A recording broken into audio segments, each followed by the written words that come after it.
Okay. I better turn this on. Let's see where we are. Right there.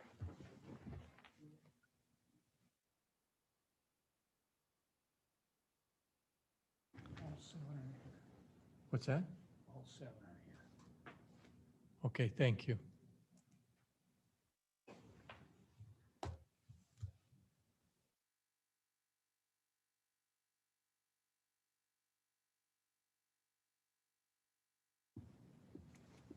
Good afternoon. Oh, yeah. Good afternoon. We welcome you to the study meeting, West Valley City Council.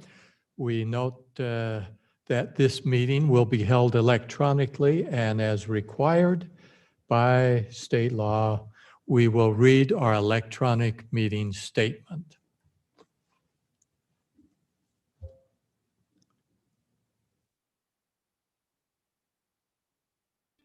Pursuant to Utah Code, West Valley City has determined that this meeting will be held electronically without an anchor location given the ongoing novel coronavirus COVID-19 pandemic. West Valley City has determined the pandemic presents a substantial risk to the health and safety of those who may be present at an anchor location. This meeting will be held electronically. Members of the press and public are invited to view this meeting live on YouTube at www.youtube.com/user/WVCTV. Thank you. We note that all council members will be participating this evening. They have all joined us in one electronic form or another. So with that, we'll go to our minutes of April 27th. Motion on the minutes. So moved. Second? Second. Okay.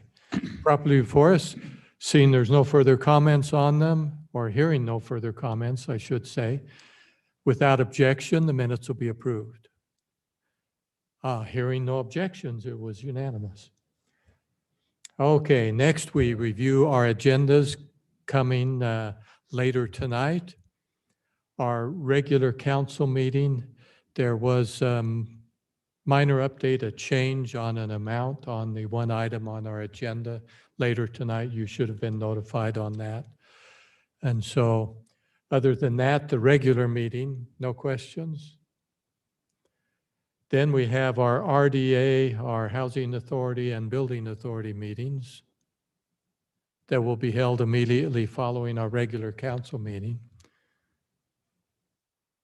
Of course, there's no guarantee I'll remember that by the time I get there, but I'm sure one of the chairs of those committees will remind me. Now, do those continue under the same sign-in on Zoom, or are they a separate Zoom sign-in? They're the same one, sir.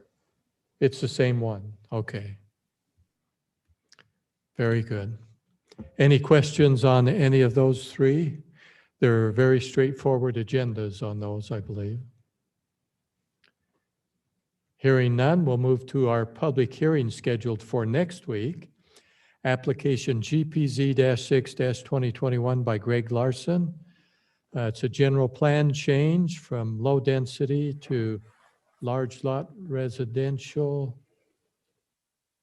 From low density residential and from large lot residential to medium density residential. And a zone change from agricultural to RM, multiple unit dwelling residential. This is property at 3525 South, 6800 West. In conjunction with that, the council will consider three items. Ordinance 21-23, our amendment, our general plan. Ordinance 21-24 to amend the zoning, and Resolution 21-66 for a development agreement.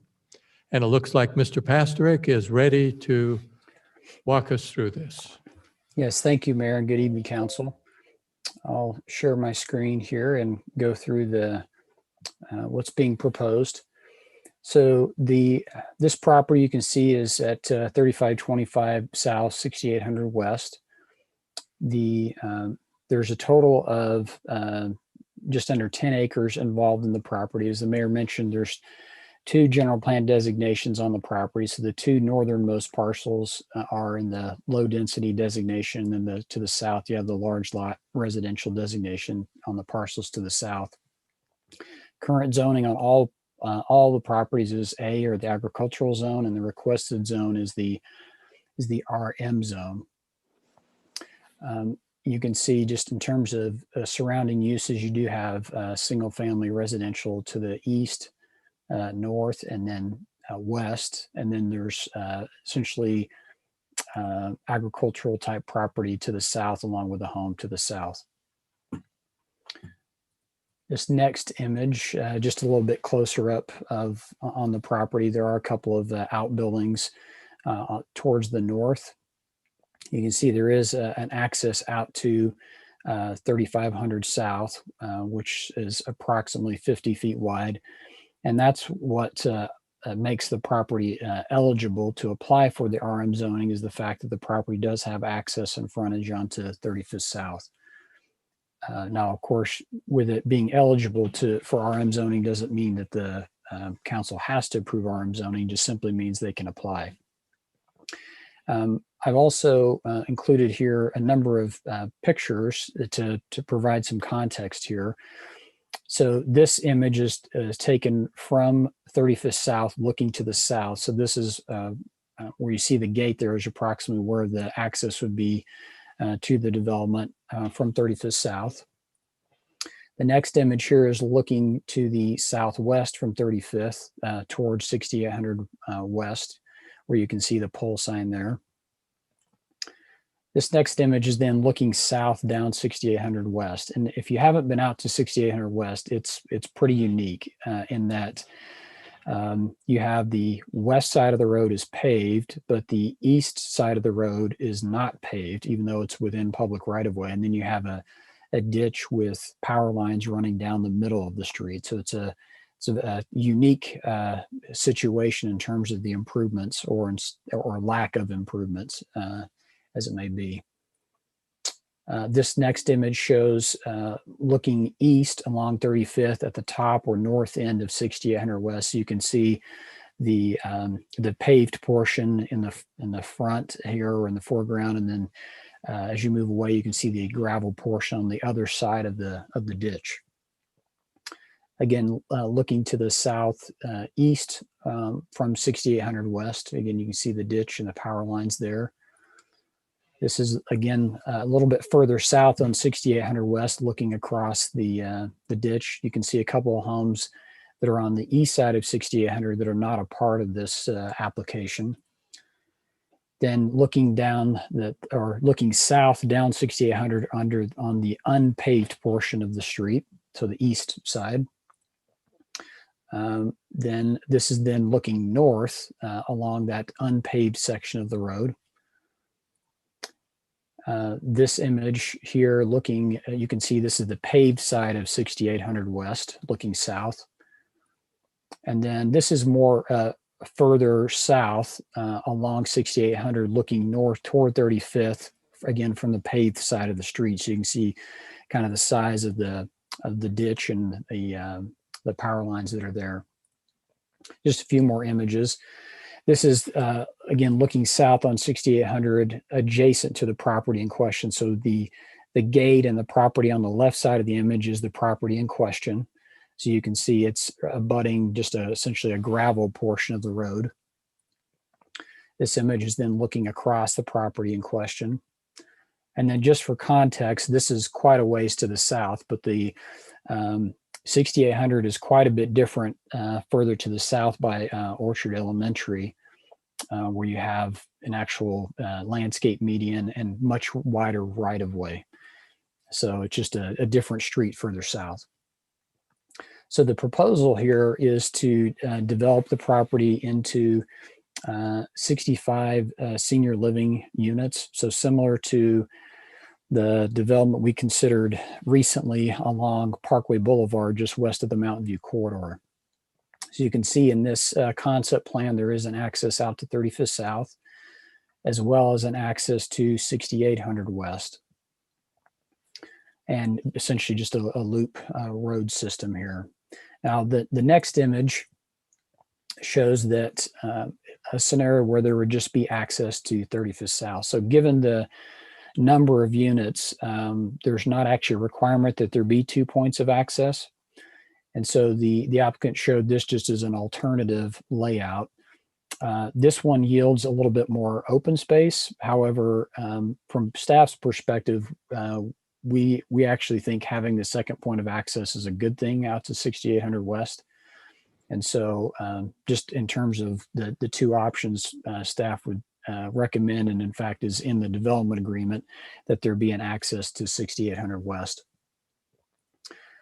Some of the comments that came up during Planning Commission were separation or setbacks from neighboring developments. And so this particular drawing, and apologies, the numbers are really small here, but what this is showing is the plan to have a 30-foot setback along the south side of the property. And then it's over 20 feet along the east side. So just trying to include larger buffers there in terms of the separation. The next couple of images show the proposed product type. So again, very similar to what we've seen in other senior living type arrangements. So you have 4 units in a building. In a couple of cases, there'd be 2 units in a building. Each unit has a 2-car garage. The minimum size is 1,500 square feet, and then there are the sizes go up from there. There is an optional bonus room that would be over the garage. And then just one more image here that shows just the different architecture. The plan is to have 4 different unique styles, if you will, for each unit, and those could be interchangeable within a building depending on what buyers' preferences are, so that each building could be unique or have a unique combination of units within the building. And actually, there's one more that just shows, again, the typical floor plan. And the reason you'll see, for example, on the right, the light tan, you have the garage on the one that's on the top, and then the one below shows more living space. So that would be the optional bonus room, so that in the case of the bonus room, that's above the garage, which is, again, an option. I'll go back to the concept plan just for reference. One of the things that's unique in this particular development agreement is we address the proposed improvements along 6800 West. So as you saw from the images, there's really a lack of improvements along 6800 West. So I'm mentioning this detail because it's unique in a development agreement. So what we're proposing in the development agreement, and after discussing with the applicant, would be to improve or provide a number of improvements beginning at the south end of this property out to 35th South. Now, normally a property would only put in improvements in front of their, where they have frontage. But in this case, since it's a gravel road out to at least the east side of 68th to 35th, the development agreement requires that those improvements be extended all the way to 35th South, even though they don't have frontage on 60 or all the way out to 35th South. So just quickly, those specific improvements include piping the ditch, burying the power lines, installing curb gutter and sidewalk on the east side of the street, installing 24 feet of pavement on the east side, and then also providing some survey information to the city just to make sure everything ties together with existing improvements. So that's one thing I just wanted to point out that's unique in this particular proposal, given just the lack of existing improvements in the area. One exception that the developers requesting here is, as I mentioned, there's the couple of layouts where one shows an access to 6800 West where they're at 48%, recreation space and landscaping. Whereas if they were to drop that, they would be pretty much at 50, which is the requirement. So they're asking for that exception in order to have that access out to 6800 West. I think that provides a good summary. Or can I answer any questions on this item? There will probably be quite a few questions, I think. I know I have, and Councilman Bueller indicated he does as well. We'll start with him. Thank you, Mayor. Steve, can you enlighten me on what's between this proposed project and Orchard Elementary? Yeah, so I'll go back to the first image here. That will help. So you have on the east side of 6800 West, south of this property, there's a home directly to the south, along with agricultural use. So barns. It's the Filner family that owns that property, and to the south of that, I believe, all the way to Orchard Elementary, even though this image doesn't show it, is all agricultural type property. So you don't have typical subdivision development between this property and the elementary school. Okay. I mean, I look at this project, it looks really nice. But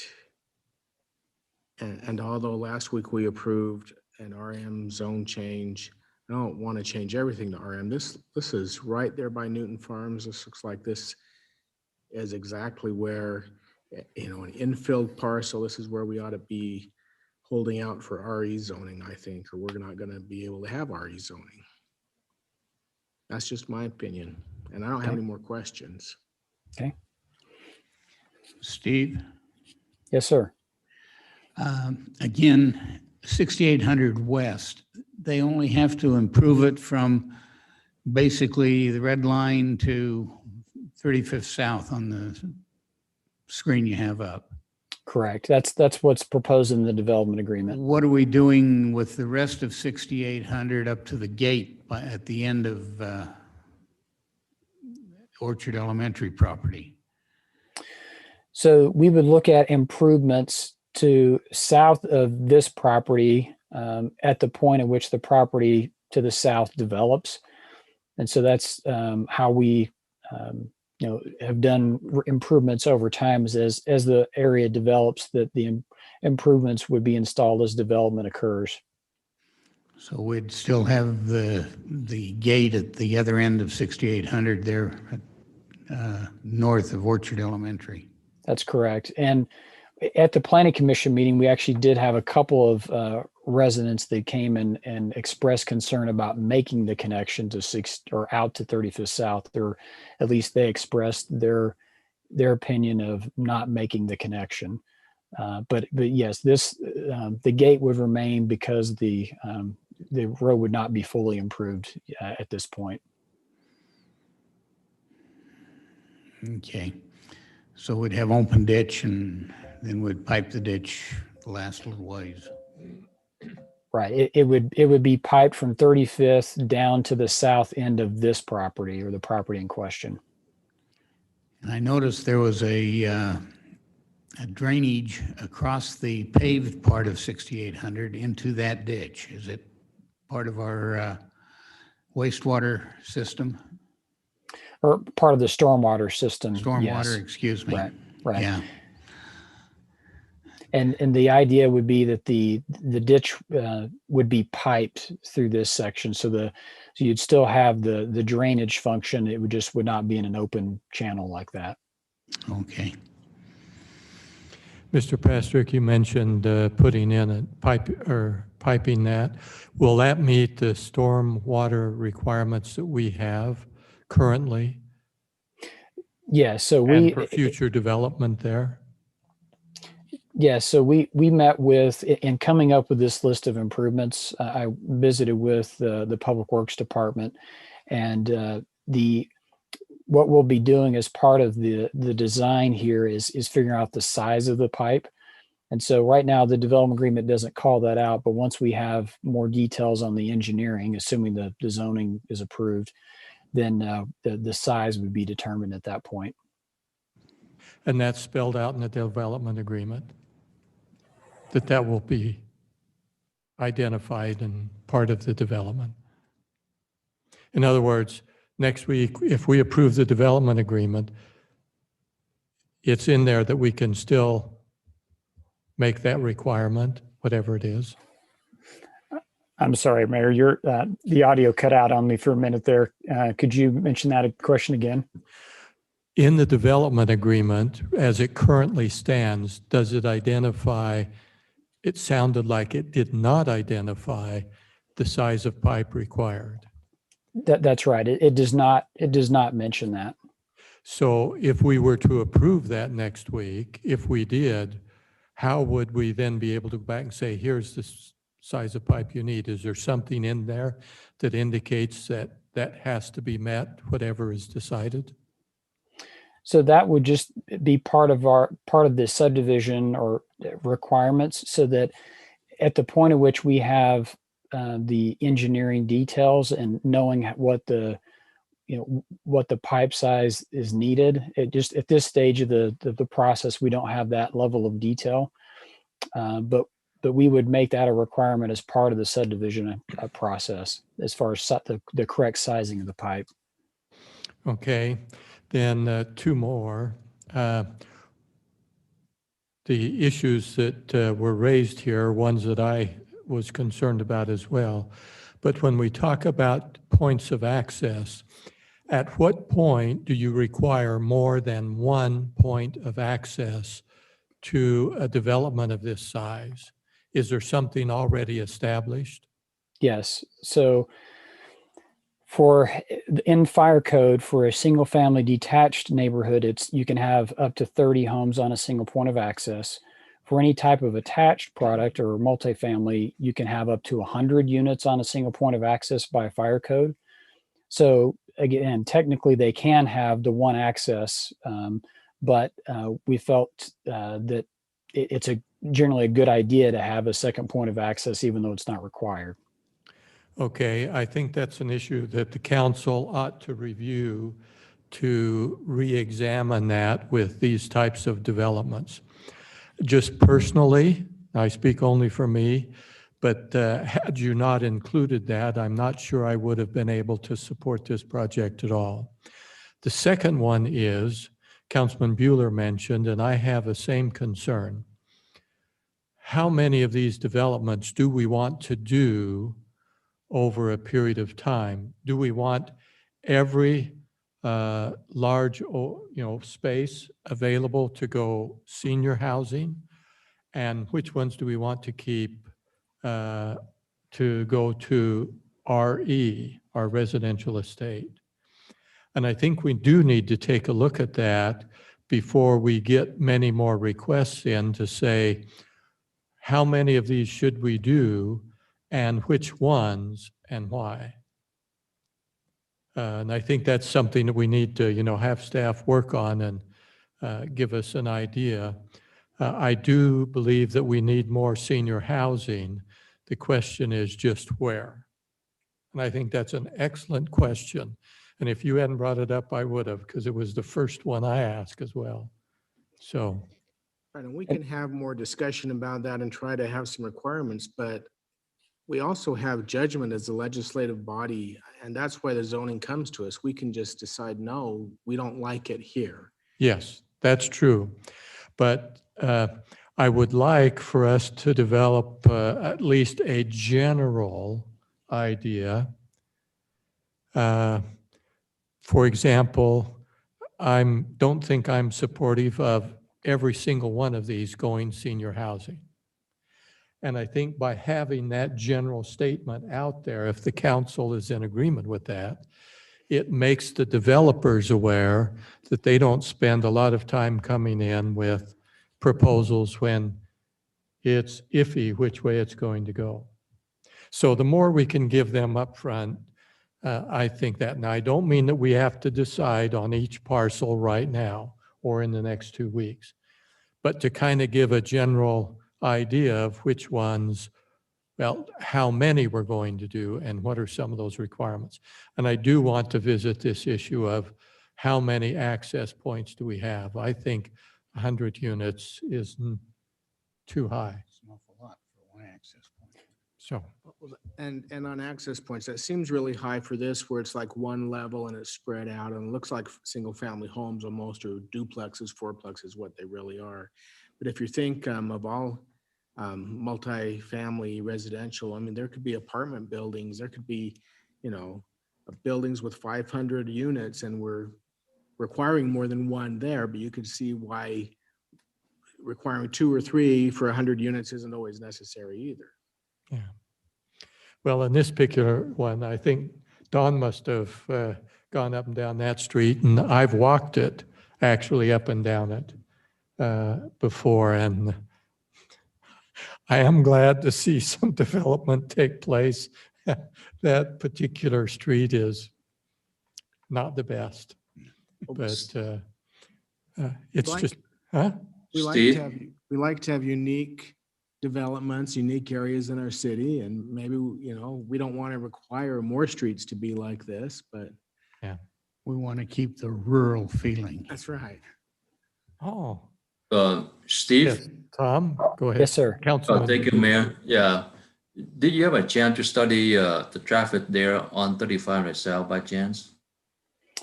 I don't have that information handy, but I can certainly provide like traffic counts. I know UDOT tracks annual traffic volumes along 35th South, so that's information we can get. Okay. Senior housing, we want to protect them. We want to provide safety for them. And here, a big jump from like 40 units. I just talking about high end here, 40 units up to 120 units is big. And they have only one row in and out. So study that. I think also 3500 South, the main road too. But I don't know how far west there is, how busy far west there, but 3500 South is the main road. So, Yeah, we can certainly look that up. And to the mayor's point, just some information that I had handy here that might help address the question about just the amount of senior housing. So in the city right now, based on the census information, 18% of the population is 55 or older. And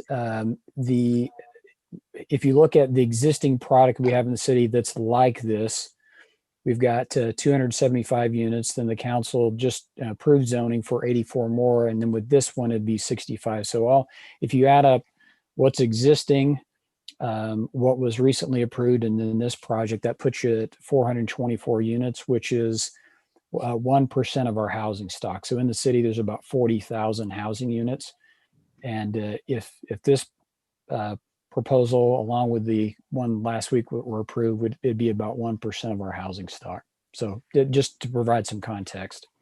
okay, thank But you. we're not going to require people 55 and older to live in these units or developments. They can still live in apartments or trailer homes or their own home where they've been living for a long time. I mean, I'm starting to feel like I'm going to get pushed out of my home now to go live in one of these places. Well, the other question with that, Councilman Bueller, is you're telling us the percentage of those that are senior housing. What's the percentage that's residential estates or equivalent? Sure. And that's information we can provide as well. Steve Bueller, he brought up about the age, 55 and older, something like that. But interesting, it's kind of like a sideline here to want to ask you to wonder why. On the news, cable news network, they asked me that you see that one girl only 20 years old and she got into senior housing. How's she gone to that? Qualify for that? Well, interesting. That's big news for that one. Yeah, I'm not familiar with that particular situation. Just recently, a couple of days ago. Why is she gone to? Or she only 20 or 22 years old and she gone to the senior housing. She qualified for that. Interesting. Well, Tom, Yeah. you can have a certain percentage under the 55 and older, as I understand it. Is that correct, Steve?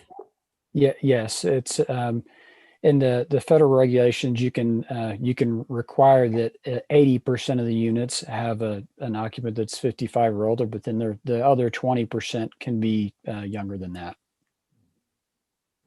The reason why. Okay, thank you. So does that mean that of the 1%, only 80% of it really counts for senior housing? Sorry, couldn't help myself. Had to say that. Any other questions on this particular proposal? Steve, Yes, sir. it seems like there's a great opportunity here because across the street to 3500 South is the Hunter Village with a really good trail system. And the trail kind of comes to an end there on 3500 South, just right across the street from this development. It seems like if we planned well, we could tap into that trail system with another trail that extends across 3500 South. Even though I know 35th is a busy street, we could put in those lights and a crosswalk to extend the trail system somehow through this undeveloped area, even to the Newton Farms. Has any consideration been given to that? So I think that's a possibility in that in talking with Public Works long term, there's at least the possibility of having a traffic signal there. Now, right now, because 6800 does not extend all the way down to where the elementary school is, there's just not as much volume. But if at some point in the future that connection is made and you had more people accessing 35th at that location, then having a traffic signal would make that possibility a lot safer and much more feasible at that point. Mr. Pastorick, to follow up on that, the improvements that are going currently on 6800 West, does that center portion where there's currently the ditch and phone lines, if they bury those, will that just be paved over or will that be a center green space? It would be paved over. And just for comparison, if you look at the down by Orchard Elementary, the right-of-way width there is, if memory serves, about 80 feet, whereas here it's closer to 60 feet. So there's not as much right-of-way in this section of the street to have that type of improvement. So to answer the question, it would be paved, at least as proposed. And what would be the width of the sidewalk there that would run down along that? So it'd be our standard of 5-foot sidewalk is what would be along the east side of the road. And will that sidewalk be right on the curb? No, we would still have a park strip along. So you have curb and gutter, park strip, and a 5-foot sidewalk. And what's the park strip? 5 feet. 5 feet. Maybe we ought to take a look at that between now and next week to see if we ought to modify that somehow to make that more accessible or something. If it's going to eventually tie into that trail system, as Councilman Nordfeld said, is there something we could do there to make that more identifiable and more convenient for part of a trail system?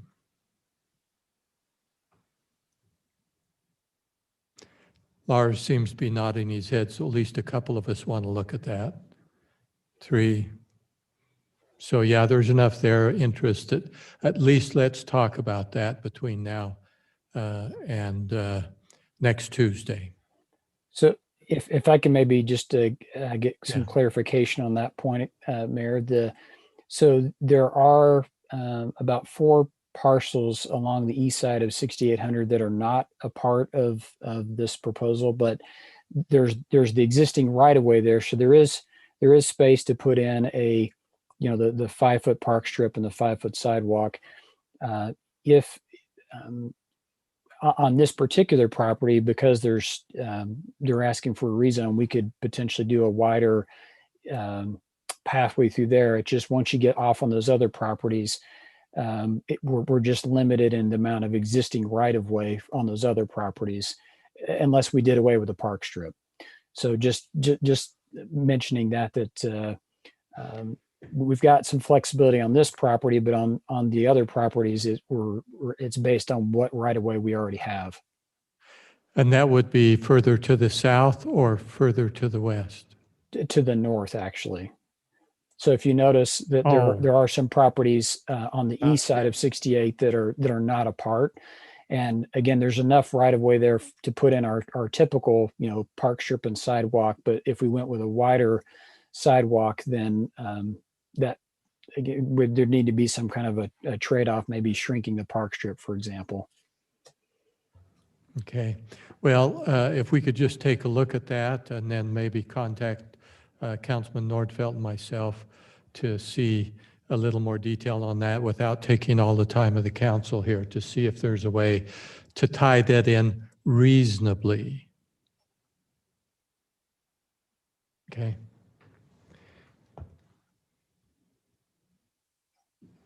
Anything else?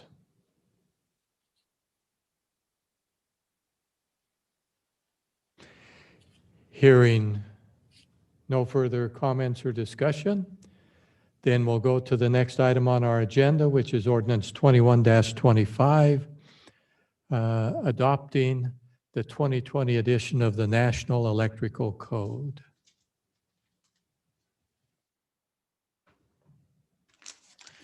Good evening, Mayor and Council.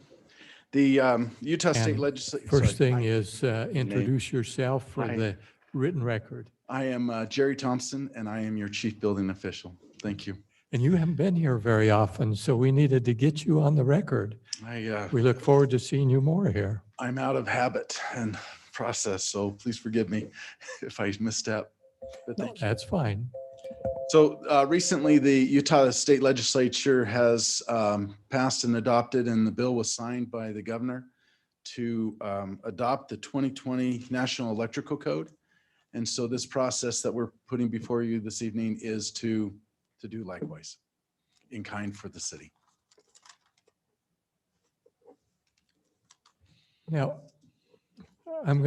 it seems like we talked about this a couple of years ago, and there was some that we adopted, and then we went back and said, but they weren't something to do with the international code. Yeah, so the international codes are adopted on a different cycle from the National Electrical Code. They're published by different entities and adopted at different times.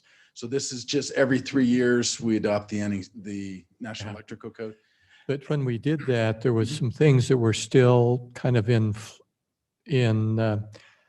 flow, and we said, oh, wait a minute, those don't work, so we changed them back. So the state legislature did not adopt the 2018 International Residential Code. And so we've held back on adopting the residential. We're still on the 2015. And it looks like the legislature has put that off for an additional year. So we won't be looking at that next year, but the year after that at this stage. Thank you. That was stuck in my mind. It's okay. So thank you. Any comments or? Well, you get off pretty easy coming here. So far. But thank you for coming. With that, hearing no further comments, we'll go to the next item on our agenda, which is to ordinance 21-26 to amend our code to update certain fees. And that's back to me. Yes. You'll take this one as I'll well. take this one as well. I'm Jerry Thompson, and I'm your building official. Thank you. It was recently brought to our attention that the references that contain the plan review fee processes, they're becoming much more difficult to find. due to being in books that are old and outdated. And so in an effort to create more transparency, we're proposing adding this verbiage to the consolidated fee schedule. Then this does not change any of the processes or fees that we are doing at this time. It's just a matter of putting it out there for the public to be able to see much easier. The underlined wording on lines 58 and 59, where it talks about building permit application, the actual cost to the city, or 65% of the building permit fee. That's new language? That's new language there, and it actually just mirrors what the state law is. Okay. So that's just a clarification. Clarification to identify that we Okay. do collect these fees. Okay, thank you. Any other questions or comments?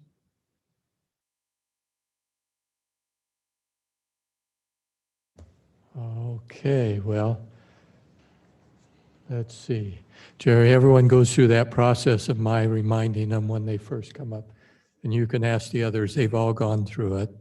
So we look forward to having you come forward to us a few more times.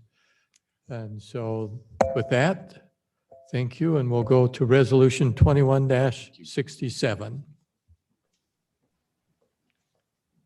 And it looks like Jamie Young is ready to talk to us about purchase of recreation management software for Parks and Recreation.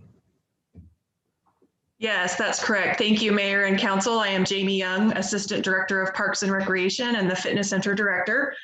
I'm seeking approval of an agreement with Civic Rec, which is a software company, a recreation management software company. We did we reached out to a lot of vendors of this type of software, and the RFP was also posted on public bid sites and in the newspaper. And we had 4 responses. 2 met the scope of work that we need, and with all the modules that we need for memberships and facility reservations and program registrations. And we're asking for approval to enter into an agreement with Civic Rec, which is a subsidiary of Civic Plus, who's our website provider. And that was one of the really exciting things with them being the low bid, is that it was a really close tie-in with our city website. And so it really is kind of a seamless transition for those people looking to register for programs online and those types of things. And so there's no additional fiscal impact. It comes out of the fitness center budget. And so we're not asking for more money. It is more money than what we have had for our software. But we are not asking for additional funds for our software. Looks like there are some questions, so. Okay. So Jamie, we've had software before. Why are we changing? So our current software has reached its end of life.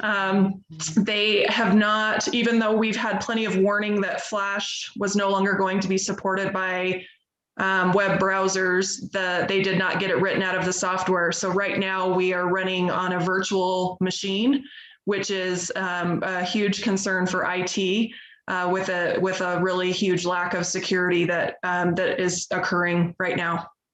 Okay. So we've kind of been forced to switch. Gotcha. Thanks. Yes. Anything else? Hearing no further comments, Jamie, thank you very much. Thank you. You guys be well. We'll go to the next item on our agenda, which is application SMI-1 2020, followed by Allison Witt, final plat approval on property at 2540 South, 5900 West. Looks like Mr. Steve Lehman is ready to tell us about this. Thank you, Mayor. Steve Lehman, Planning and Zoning Division. This is a request, as the Mayor mentioned, to subdivide the Godfrey property to be known as the Godfrey West subdivision. Appreciate Eric Bunderson sharing these slides with you tonight. This is a property that's located at approximately 2540 South, or otherwise known as Beagley Road. and what will become 5900 West. So this is just at the very east end of what was the Rocky Mountain Raceway, which you can see on this illustration, and sits just west of the future, well, Mountain View corridor that is under construction. 5600 West is to the east, and 2400 south, which we'll show you in just a minute. The next slide is just a little bit of a zoomed in version. Property is currently vacant. Property to the west here was a subdivision that we did a few years back called the 201 Mountain Park subdivision. It presently has 4 large industrial buildings that have recently been completed. Beagley Road extended through that subdivision and ends at the west boundary of this piece down in the far southwest corner of the property. The jagged line that you see in the bottom of the illustration is the Ritter Canal. So that kind of gives you an idea about where the property sits. We did take some photos to help you get a little bigger picture of what's been happening here if you haven't been out here for a while. This is the overpass of Mountain View Corridor at 2400 South. This is looking to the south. So this has recently been completed and as part of the Mountain View Corridor project. The next slide shows the bottom landing portion. So we're looking to the southwest here.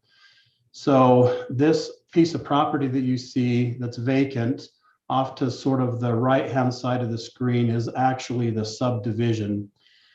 The tarp that is covering the concrete will be known as 5900 West. And the portion of road that heads to the left of your screen is the landing or the bottom part of the overpass from 2400 South over the Mountain View Corridor. The next illustration is just looking back over the overpass of the Mountain View Corridor.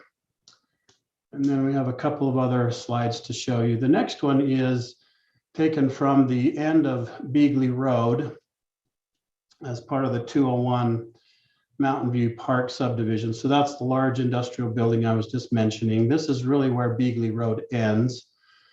The location where the trees are in this photo will be lot 1 of the proposed subdivision that you're reviewing this evening.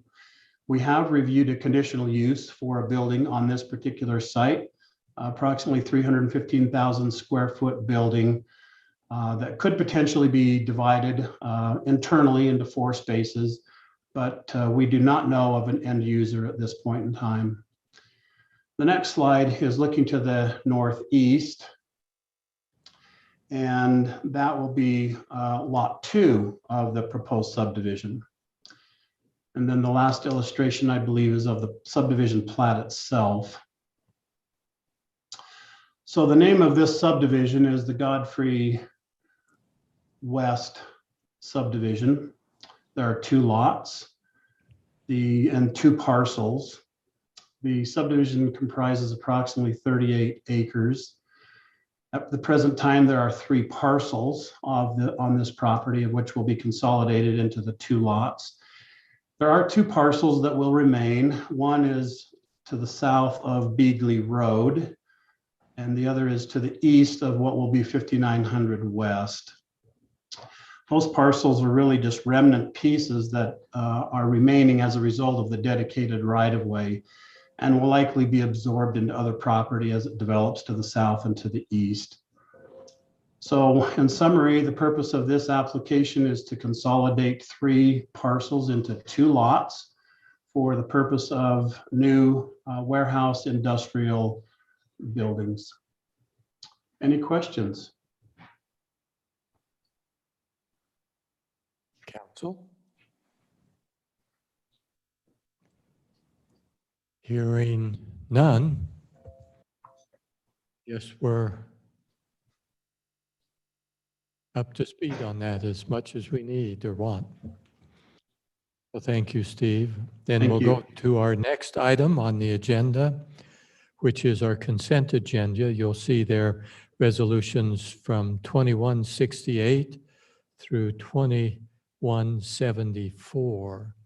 These are all on 2700 West, a part of that project, as we've done many before, easement purchase agreement, perpetual easement, temporary construction easement. I think most of them are the same on that. So these are part of that project. That's why they're on the consent agenda. Are there any there that the council has questions on or concerns about?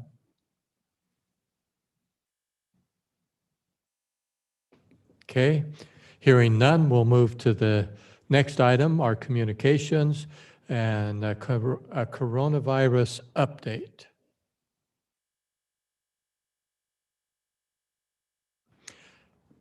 Chief, welcome. Good afternoon. John Evans, Fire Chief. I'm going to have Eric pull up a couple slides for me.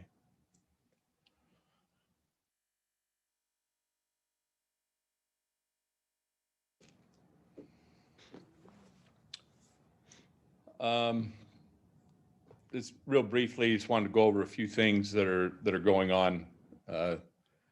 It's kind of like a moving target all the time. Things change quite rapidly. Next one, Eric, if you would. So just really what our current status is, the current operations we're doing. We're continuing to work with the county closely, with the health department for, following their policies and the information they're putting out, both with, vaccinations, testing.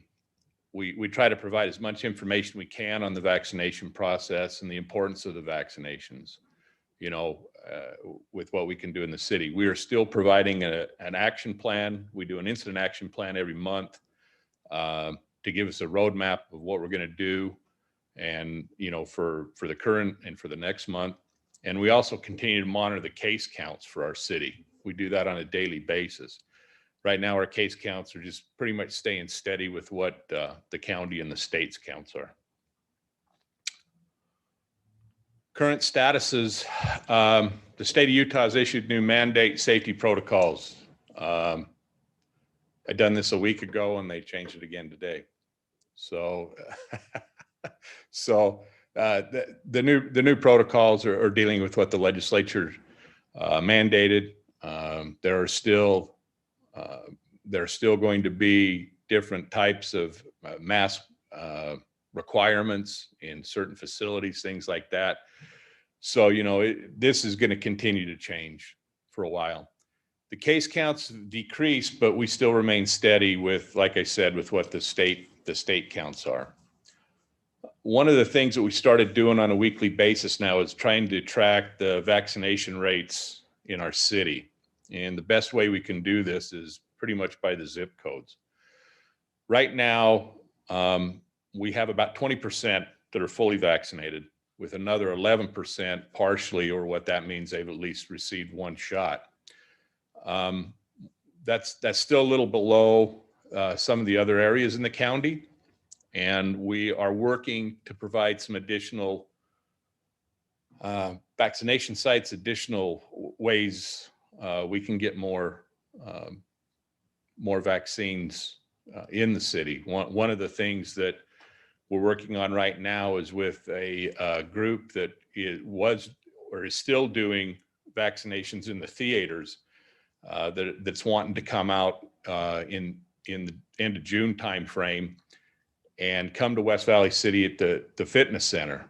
The good part about this is it's going to be a drive-through, but they are more willing to stay open, especially in the summer months, till like 8 or 9 o'clock at night, which is going to help us. Right now, the larger sites that's running, they shut down at 5 o'clock. So this, we feel, will help us quite a bit if they will do that. Our continued efforts, the vaccine protocols, like I say, we're still following. We're still doing personal protection, especially with the EMS workers. I don't think that's ever going to change. I think we'll be into that from now on. We continue to follow the mask mandates, distancing, and the cleaning and disinfecting. We will continue to do that. We, like I say, provide more information to citizens. We're going to constantly keep trying to feed that as we get some more vaccine sites. And then we're still doing some in-house testing from our medical division. We will still test in-house. We can do the rapid virus tests in-house. And with that, any questions that I can answer? Just a clarification, you said, well, like your EMTs that go into homes for medical services, will they continue to use PPE, personal protection equipment, even after the pandemic's over? Yeah. Okay. You know, it's not only it's for the protection of the people we're going into. You know, Yeah. a lot of people, when they see us, it's not, we're trying to protect them too, you know. Yeah. So that's why we're doing it. Well, good, good. I can see how that would be a benefit, even if it's just Yeah. the flu and everything Right. else. We Right. don't want our Right. people exposed. Correct. One other one, and that was, there have been reports that if individuals get their vaccination at a pharmacy or other location, that there may be fees associated with that. You know what? I could check into that. I've heard that there are some that if they have insurances, they're charging to cover some of the stuff. I'm not quite sure about the independent pharmacies, what they're doing. I'm not quite sure, but I can check into that. Well, I'm glad that we're getting some additional sites. We've certainly encouraged the county to utilize weekends and evenings. It's taken long enough, and certainly there are many people that will be a real plus for, especially as we've gotten now into the general population. Yes. Who are working and everything else. And with the 16-year-olds, and as of today, they're looking at an emergency use for 12 and up now. So, Yeah. you know, that it'll continue for a while. Will any of that be done in conjunction with schools, or will it all be outside of schools? You know, they haven't said that yet. It's still with trying to get the approval to do it to the 12 and up. It's 16 now, but they want to go from the 12 to 16-year-olds now.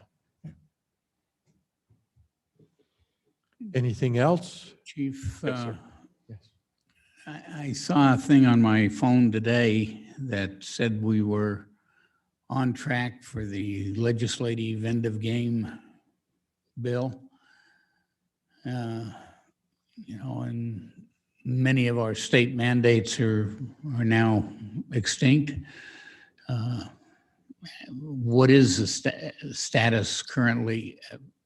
What have you heard today? Let's put it that way. I mean, I've heard some different things, I guess, different reports. You know, one that I heard that though the mask mandates ran out, it's still going to be required in schools until June 1st or whenever school is out. They're still hitting that one.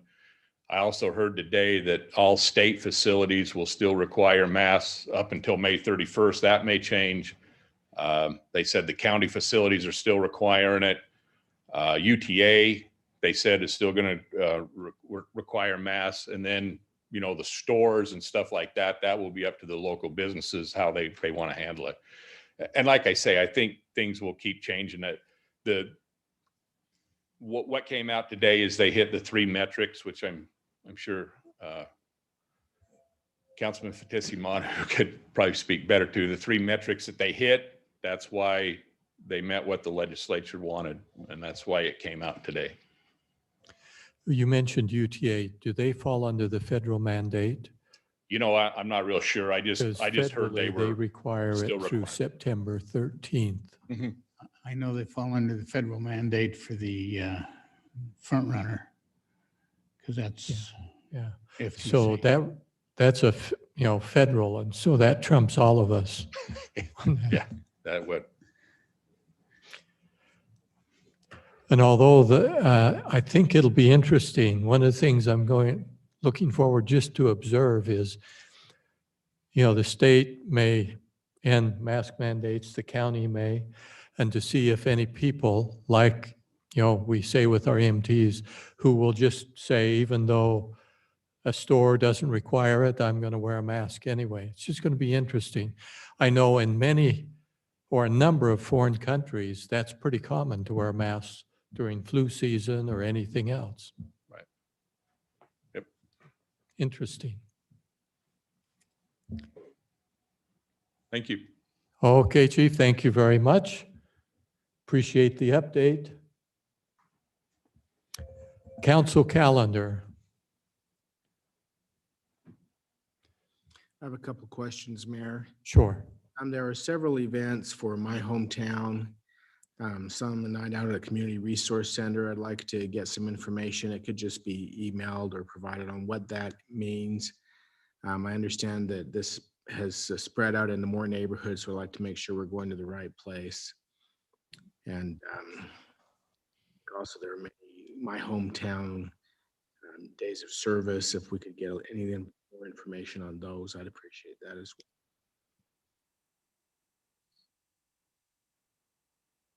Sure, that can be handled. Our staff will take care of that. Wayne's nodding, so that's a good indication that it's taken care of or will be taken care of. Anything else on the calendar? Not hearing any. Then potential future agenda items. I have one, Mayor. Yes, sir. With the census being completed, I'd like to just kind of a heads up when we would be looking at redistricting.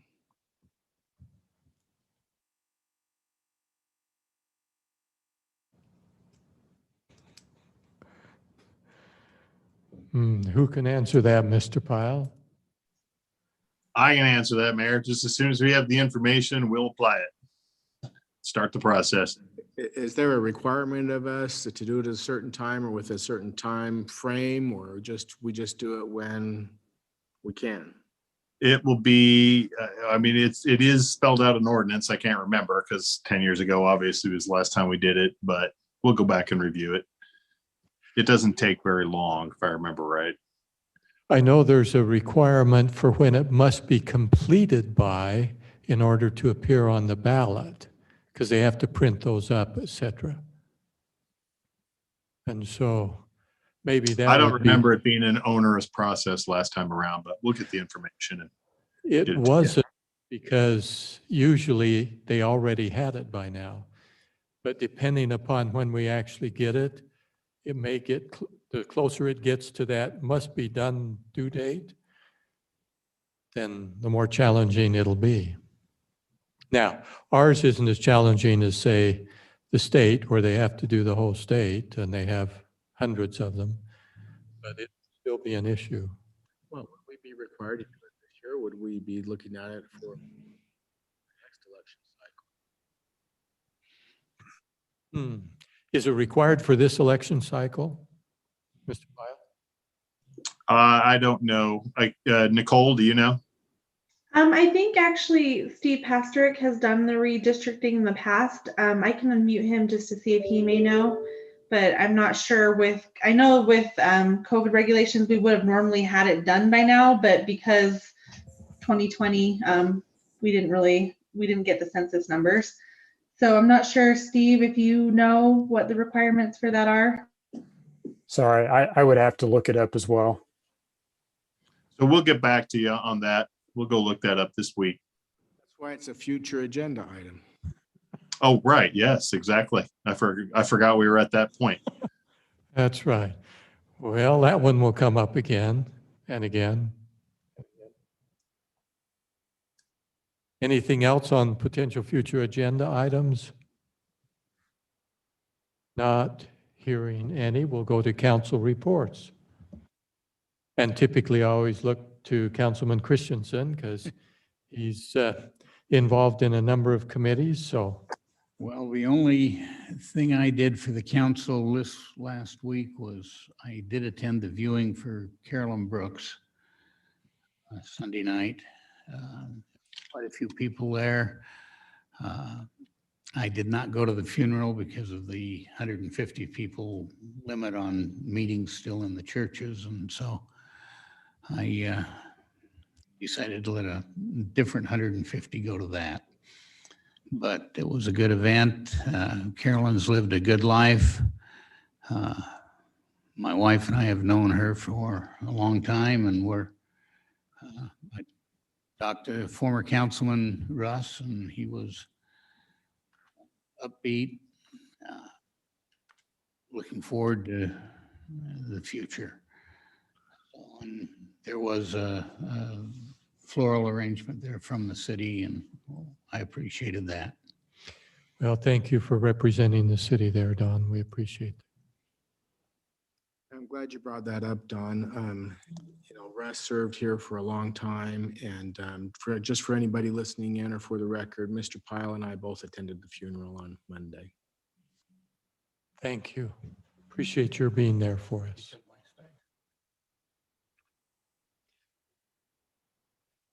Amongst the council members, hopefully we get represented at most of the things that we've been invited to. So, any other reports? Hearing none, there is no need for a closed session. And so that completes our business for our study meeting. So we'll have our council meeting, the regular one at 6:30, followed by our Building Authority, RDA, and Housing Authority meetings, in whichever order they are. With that then, one more motion and we'll be done with this meeting. Motion to adjourn. Thank you. Then without objection, we will stand adjourned. Hearing no objection, the motion passes unanimously.